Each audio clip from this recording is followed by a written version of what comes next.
Singapore has taken a very unusual step against online content targeting one of its own communities.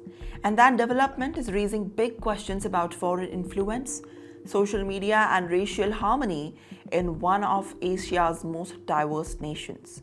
The Singapore government has ordered major social media platforms including YouTube, Facebook, and X to block access of 14 online posts that authorities say that are spreading diverse narratives about Indians living in the Singapore, basically their country. According to Singapore's Ministry of Home Affairs, the posts likely originated overseas and appeared to be designed to create the tensions between different ethnic communities. Now, investigators believed that some of the content first emerged on a China-based platform before spreading across multiple social media networks. However, one major thing is officials have stopped short of accusing the Chinese government of being involved. Now, Singapore's Law and Home Affairs Minister Edwin Tong has said that there is currently no evidence that a content was part of a coordinated state-backed campaign. But despite that, it has not reduced any official concern. Authorities say that the videos and posts are promoting negative narratives that Singapore was being overturned by Indians and the country's cultural identity was under threat. Now, the government argues that such messages strike at the heart of Singapore's multicultural model, and that is where the story becomes important. And Singapore is one of the world's most diverse societies.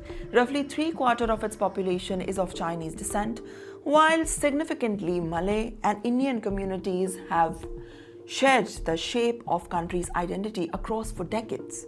Unlike many countries that continue to struggle with ethnic tensions, Singapore has built much of its success for maintaining the racial harmony as well as social media cohesion. But that is why the officials react so quickly.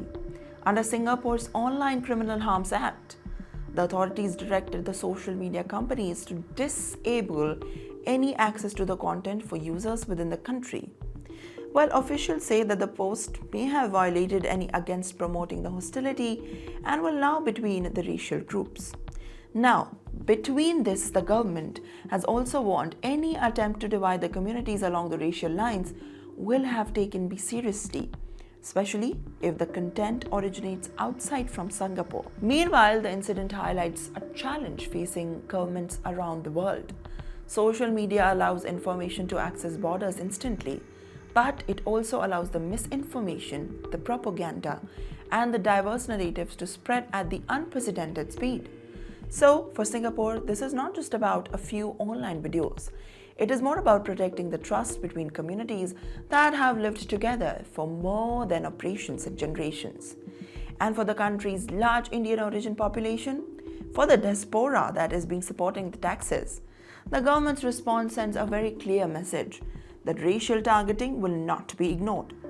And that is a bigger question on how whether some countries will begin taking smaller similar steps against the online content that threatens the social media harmony.